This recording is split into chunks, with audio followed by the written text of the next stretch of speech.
Quelqu'un demande d'avoir les vertus, ces vertus dont parle Pierre comment avoir les vertus selon Pierre dans chapitre 1, verset 5.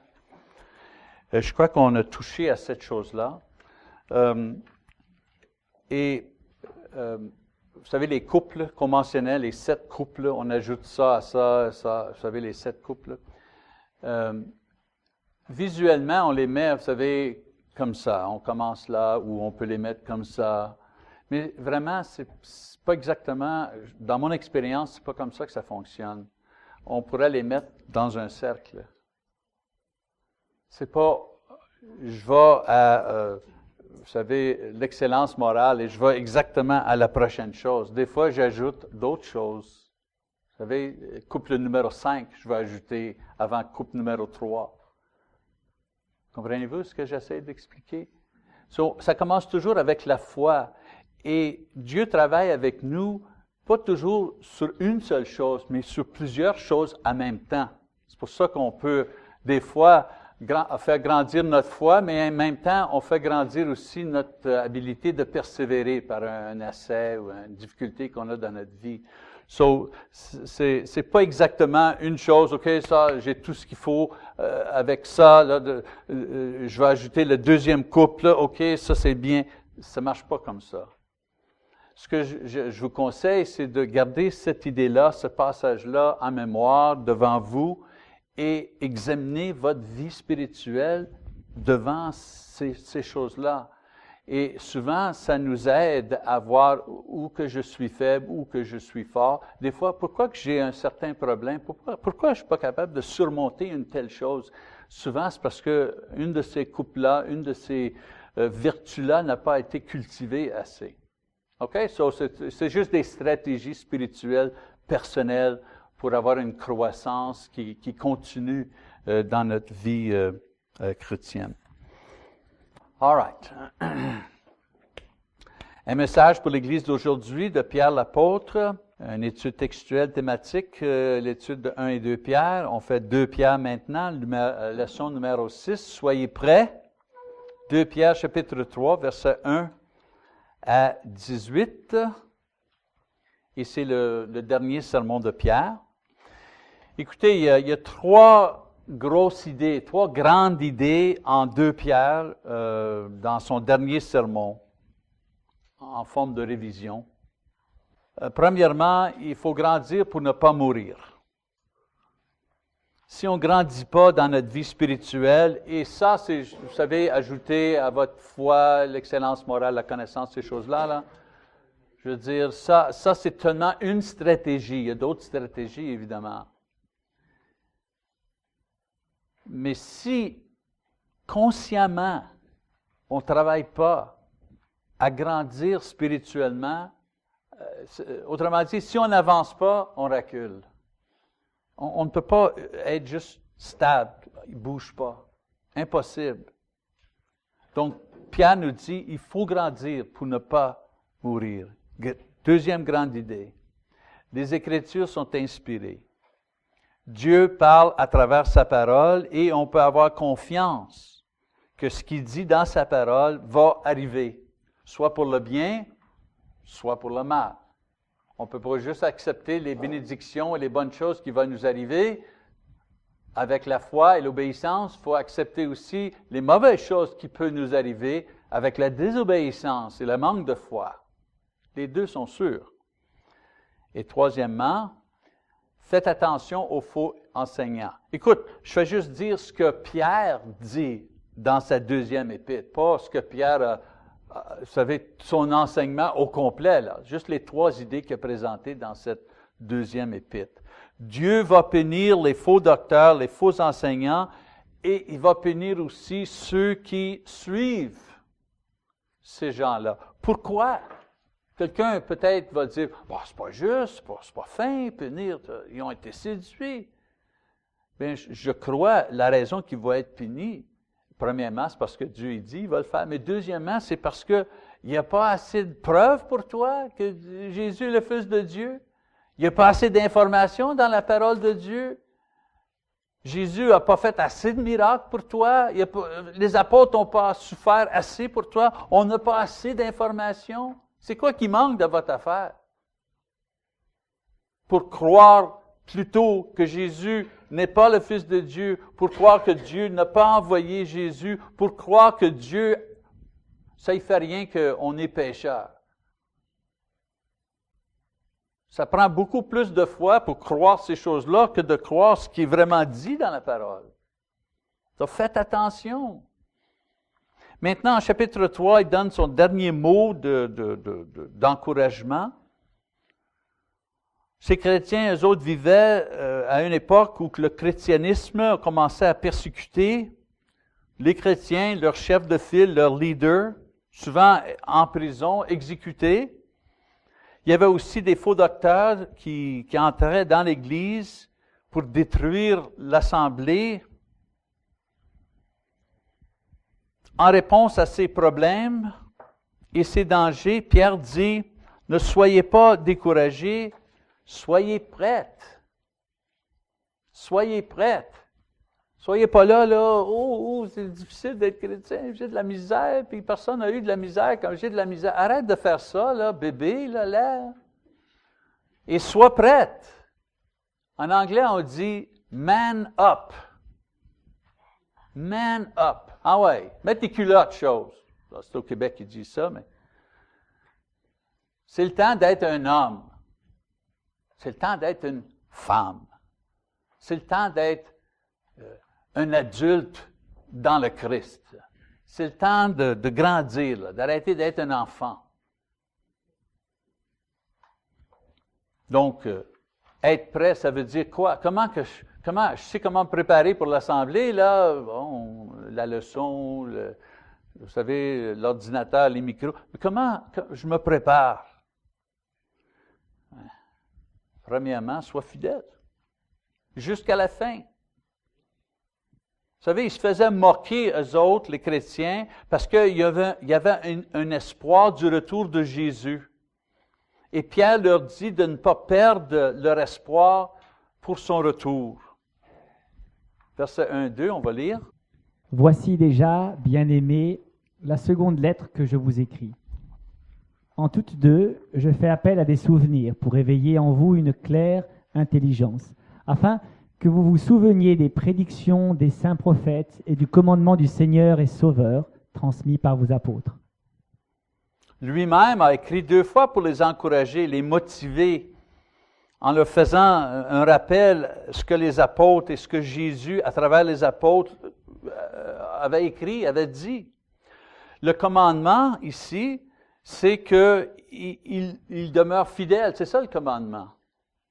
Les prophètes, eux autres, faisaient le rappel à les Israélites d'être fidèles à Dieu et de ne pas tomber dans l'idolâtrie. C'était le premier commandement dans l'Ancien Testament. Et Jésus a dit à ses disciples que c'était nécessaire d'être fidèle jusqu'à la fin pour recevoir la couronne. Il dit, mais celui qui persévérera jusqu'à la fin sera sauvé. Matthieu 10, 22. C'est facile de commencer quelque chose. N'importe qui peut commencer. C'est de finir qui est difficile. Finir qui est difficile. Verset 3-7. Sachez avant tout que, dans les derniers jours, il viendra des moqueurs pleins de railleries, qui marcheront selon leur propre convoitise et diront « Où est la promesse de son avènement ? Car depuis que les pères sont morts, tout demeure comme depuis le commencement de la création. En effet, ils oublient volontairement qu'il y eut autrefois des cieux et une terre qui, du milieu de l'eau et formée par l'eau, surgit à la parole de Dieu, et que, par les mêmes causes, le monde d'alors périt submergé par l'eau. Mais, par la même parole, les cieux et la terre actuelle sont gardés en réserve pour le feu, en vue du jour du jugement et de la perdition des impies. » Donc, je les encourage ici de ne pas être découragés, vous savez, devant leur persécution, pour les choses qu'ils croient. Il y en a peut-être qui vont leur moquer, qui vont moquer leur croyance dans le retour de Jésus, la fin du monde, et que même il va y avoir une fin du monde. Mais Pierre leur dit, ceux qui disent ça, ils oublient que dans le passé, il y en avait d'autres qui moquaient Noé, lorsqu'il préparait pour la fin de la vie ici sur la terre, et à la parole de Dieu, la pluie a commencé et a tout détruit. Cette fois ici, Pierre dit, par la même parole de Dieu, parce que quand on dit par la parole de Dieu, c'est que Dieu promet que cette chose va arriver. Par la même parole de Dieu, il va y avoir une autre destruction, mais cette fois ici, les cieux et la terre vont être détruits par le feu et va amener tous les injustes avec eux. Le jugement est venu sûr et certain pendant le temps de Noé, et sûr et certain, le dernier jugement va venir encore quand Jésus retourne. Pourquoi? Parce que Dieu a dit que le jugement va venir. C'est sûr ce qu'il dit. Verset 8-9. Mais il est un point que vous ne devez pas oublier, bien-aimés, c'est que devant le Seigneur, un jour est comme 1000 ans, et 1000 ans sont comme un jour. Le Seigneur ne retarde pas l'accomplissement de sa promesse, comme quelques-uns le pensent. Il use de patience envers vous. Il ne veut pas qu'aucun périsse, mais il veut que tous arrivent à la repentance. C'est ça. Ici, il fournit une réponse pour ceux qui moquent encore le retour de Jésus. Et par implication, quand ils moquent le retour de Jésus, l'affaire de Jésus qui va retourner, c'est pas vrai ça. Mais en moquant cette chose-là, ils moquent aussi la résurrection de Jésus. C'est une façon de dire même la résurrection, c'est pas vrai, cette chose-là. Eh bien, les gens aujourd'hui pensent cette chose aussi parce qu'il y a la méchanceté dans le monde, il y a l'injustice, la maladie, la tragédie, la violence. Il y en a beaucoup qui disent, ça doit vouloir dire ces choses-là, que Dieu n'est pas là. Et si Dieu est là, il s'en fiche. Qu'est-ce qui se passe? Parce que sa promesse de justice et de secours ne sont pas vraies. C'est la raison numéro 1 que les gens ne croient pas en Dieu. Number one reason. Si Dieu est là, pourquoi il permet la souffrance dans le monde? Vous pouvez avoir un séminaire, vous savez, justement, je crois que ça va être le sujet du prochain séminaire. C'est la raison numéro 1 dans le monde entier pourquoi les gens ne croient pas en Dieu. Mais Pierre dit 2 choses à ce sujet. Premièrement, il dit son temps n'est pas notre temps. Le temps de Dieu est différent que notre temps. Il est éternel, nous sommes temporels. Quelque chose qui prend 10 ans humaines ou 100 ans humaines pour accomplir sa volonté, c'est beaucoup pour nous, mais ça compte pour rien pour lui. Tout ce que Dieu fait, c'est avec une vision éternelle.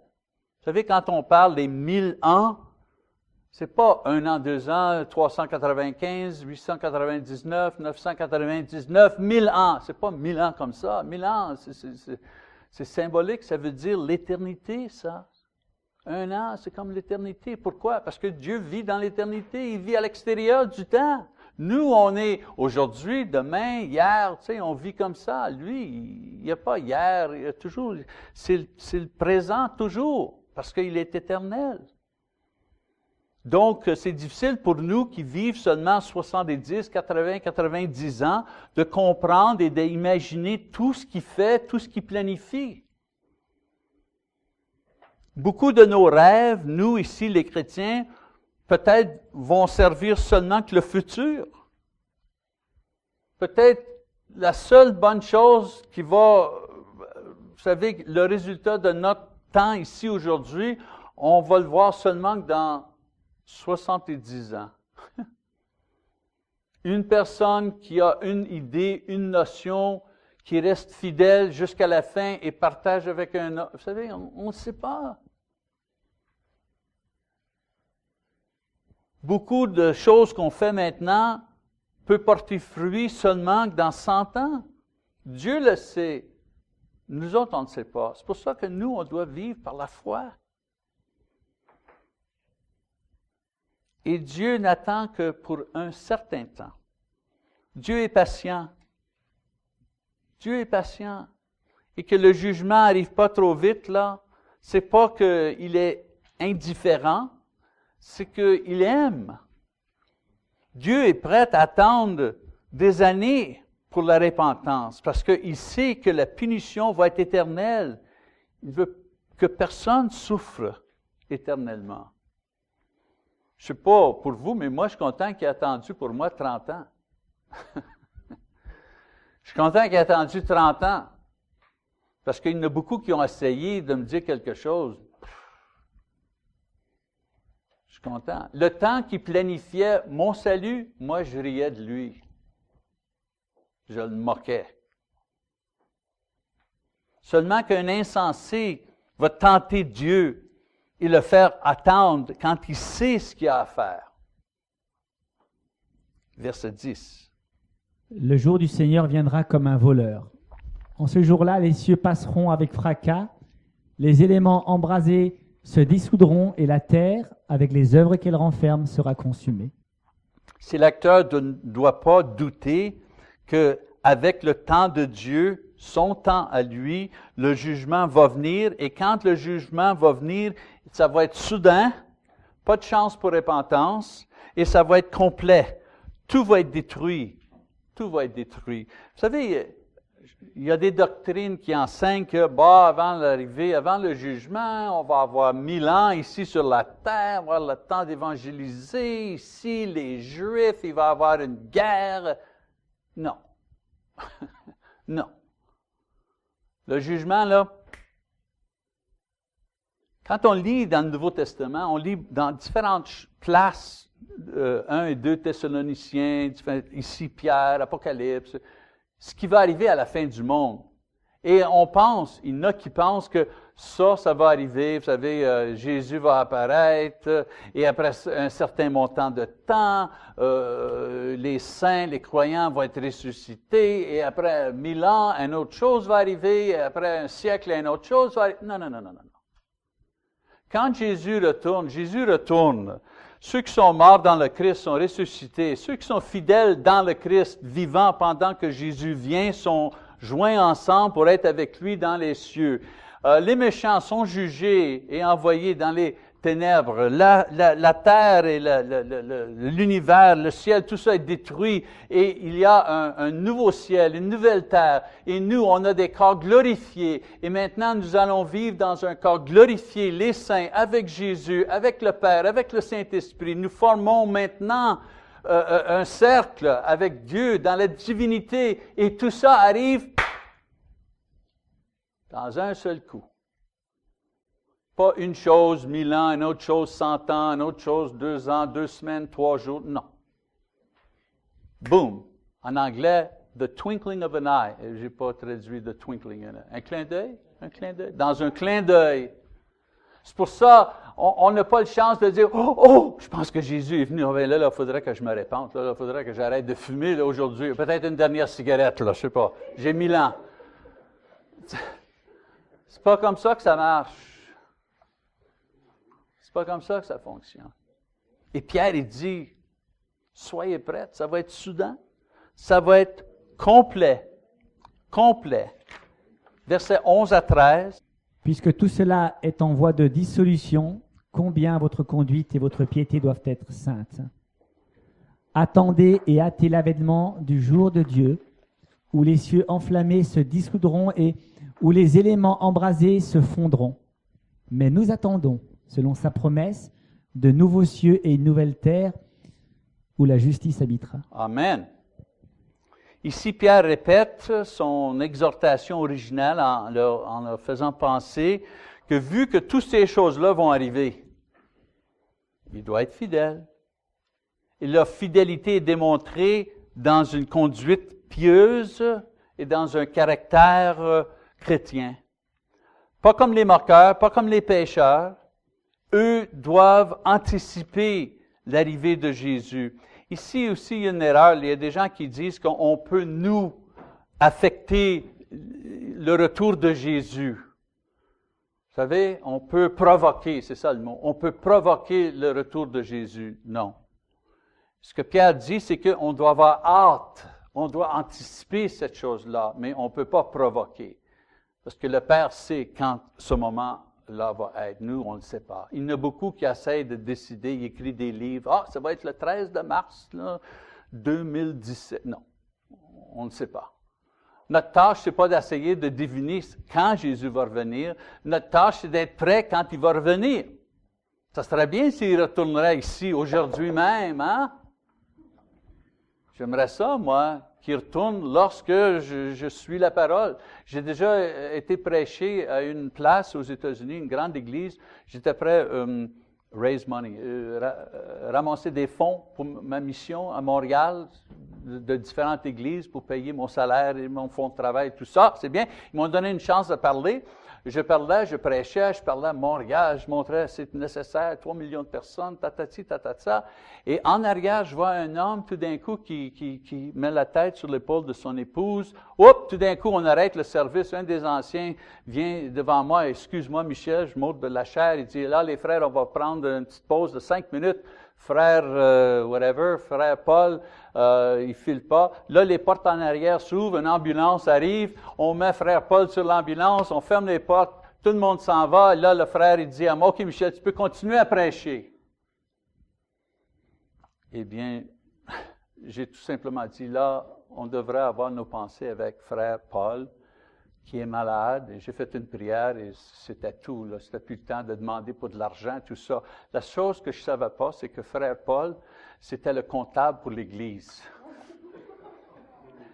Et malheureusement, frère Paul est mort. Il a eu une crise cardiaque, et il a mis sa tête sur l'épaule de son épouse, et il est décédé. Imagine, il était là au service du soir, et il est mort sur l'épaule de sa femme dans le milieu d'un sermon. Je ne sais pas s'il y a une meilleure manière de partir. Mais frère Paul était prêt. Il était prêt. Pour ceux qui ne croient pas, les pécheurs, ceux qui ne sont pas fidèles, ça va être un temps une destruction complète et terrible. Mais pour les chrétiens, ça va vouloir dire un nouveau début. Le monde plein de péchés, de corruption va être éliminé. Et une nouvelle dimension, un nouveau monde qui est en harmonie complète avec Dieu va être créé. Et Dieu régnera avec le Christ et le Saint-Esprit et tous ceux qui sont équipés avec des corps glorifiés qui vont leur permettre d'être devant la présence de Dieu sans crainte et sans honte éternellement.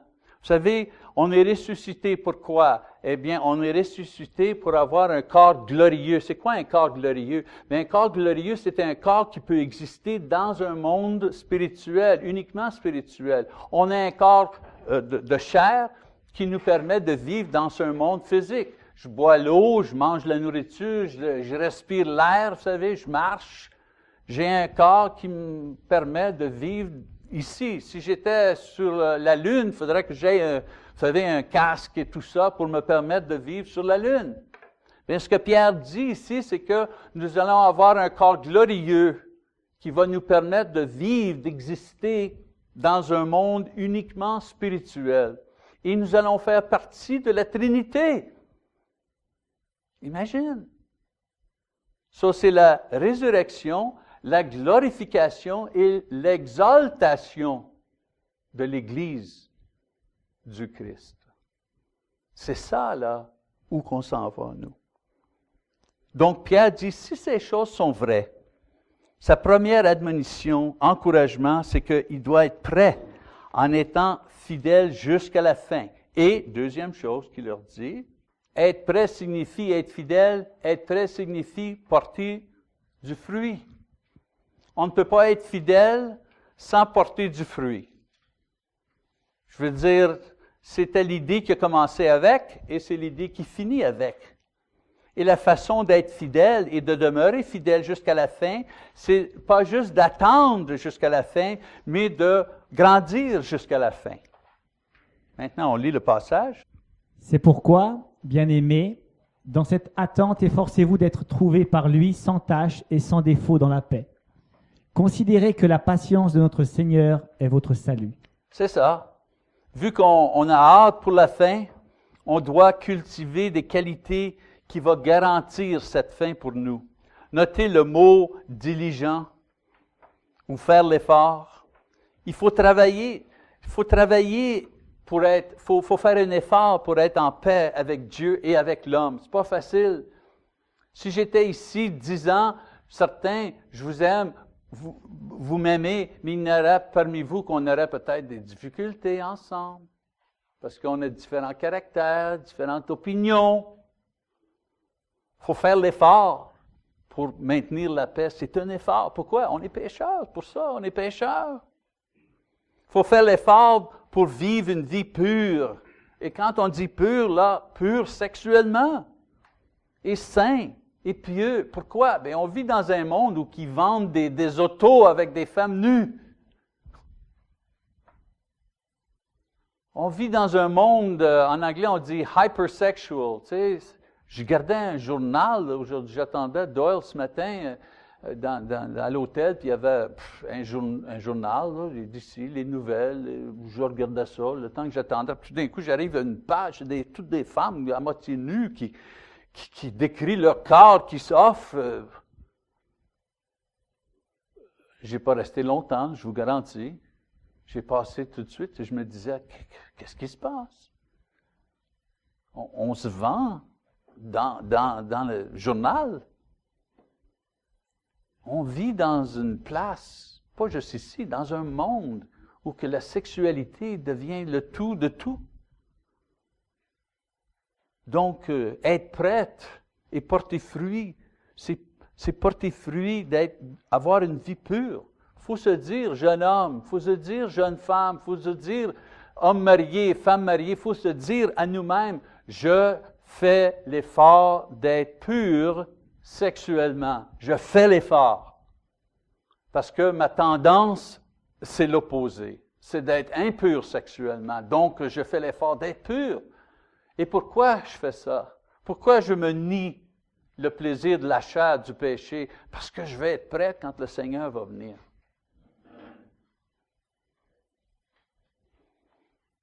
Et je fais l'effort de ne pas abandonner la foi, de ne pas laisser ceux qui moquent et ceux qui doutent ébranler ma foi. Et j'accepte le temps que Dieu donne. J'accepte les choses que Dieu met dans ma vie. Je me soumets à lui. Est-ce que vous avez jamais fait la prière? Seigneur, aide-moi à savoir comment que je peux être encore plus en soumission à vous. Aide-moi à faire cette chose-là. Ou, Seigneur, ça va bien ces temps-là, je trouve que ma vie chrétienne est bien, ça va bien, mais sûrement il y a des choses qui ne vous plaisent pas. Montrez-moi des choses en moi qui ne vous plaisent pas. Aidez-moi à augmenter mon niveau de repentance. Aide-moi, Père, à abandonner les péchés et les péchés que je ne suis même pas conscient que je fais. Aide-moi dans cette chose-là. Versets 15 à 17. Comme notre bien-aimé frère Paul vous l'a aussi écrit selon la sagesse qui lui a été donnée. C'est ce qu'il fait dans toutes les lettres où il parle de ces sujets et où se trouvent des passages difficiles à comprendre dont les personnes ignorantes et mal affermies tordent le sens, comme elles le font du reste des Écritures pour leur propre perdition. Vous donc, bien-aimés, vous êtes prévenus, soyez sur vos gardes, de peur qu'entraînés par l'égarement des impies, vous ne veniez à déchoir de votre fermeté. La même chose que Pierre écrit à eux a aussi été écrit par Paul, l'autre apôtre. Pierre les encourage d'accepter ses écrits comme l'autorité de Dieu aussi et de ne pas être séduit par les faux docteurs qui enseignent non seulement que la fausse doctrine, mais qui pervertent, qui changent les enseignements des autres apôtres.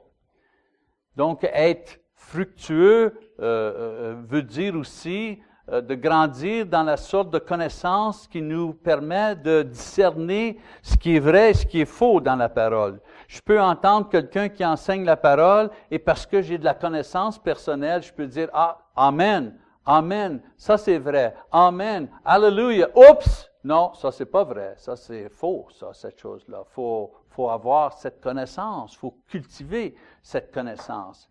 Eh bien, un dernier passage. Mais croissez dans la grâce et la connaissance de notre Seigneur et Sauveur Jésus-Christ. À lui la gloire, maintenant et jusqu'au jour de l'éternité. Un dernier mot qui écho le début de sa lettre ou sa prière, c'était qu'il grandisse dans la connaissance et la grâce du Seigneur.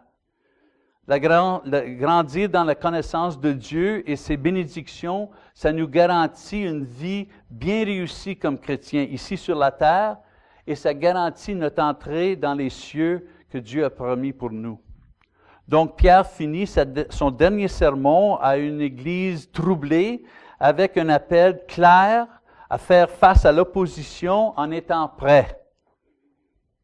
Ne pas être découragé. Pour les chrétiens à ce temps et pour les chrétiens aujourd'hui, être prêt veut dire deux choses, être fidèle, être fructueux. 2000 ans ont passé. 2000 ans ont passé. Et le Seigneur encore n'est pas venu. Il y a de l'injustice dans le monde, il y a des tragédies dans le monde, la violence. Les pécheurs sont audacieux dans leurs pratiques. La religion, de nouveau, on élimine la religion, on moque la religion. C'est quoi qu'on va répondre à ces choses-là? On doit être fidèle avec l'attitude, même si ça prend 10 000 ans encore pour que Jésus retourne. C'est Dieu qui est en charge. Et nous, on est préparés d'attendre toute notre vie, s'il faut. Et 2 vies, s'il faut. Et deuxièmement, on doit être fructueux et patient, connaissant, saint, persévérant, pieux, des frères et sœurs qui s'aiment et qui aiment le monde pour maintenir notre foi jusqu'à la fin et aider d'autres à trouver une foi qui peut sauver leur âme. So, s'il y en a ici, là, c'est un ton personnel, qui a été découragé, peut-être pas fidèle, pas trop fructueux, souvenez-vous des avertissements de Dieu et surtout soyez encouragés par ses promesses sûres. C'est sûr la chose, c'est sûr et certain. Eh bien, c'est ça, la fin. Salomon dit, la fin de la chose, c'est meilleur que le début de la chose. Donc, la fin de la chose est arrivée. Je vous remercie beaucoup pour votre attention et votre patience avec moi. Est-ce qu'il y a des enseignants ici, je dis des enseignants, pas dans l'Église, mais qui enseignent pour les écoles, vous savez, qui enseignent la grammaire française et tout ça? Sûrement, je vous ai magané avec mon français. Et merci pour votre attention et votre gentillesse envers moi.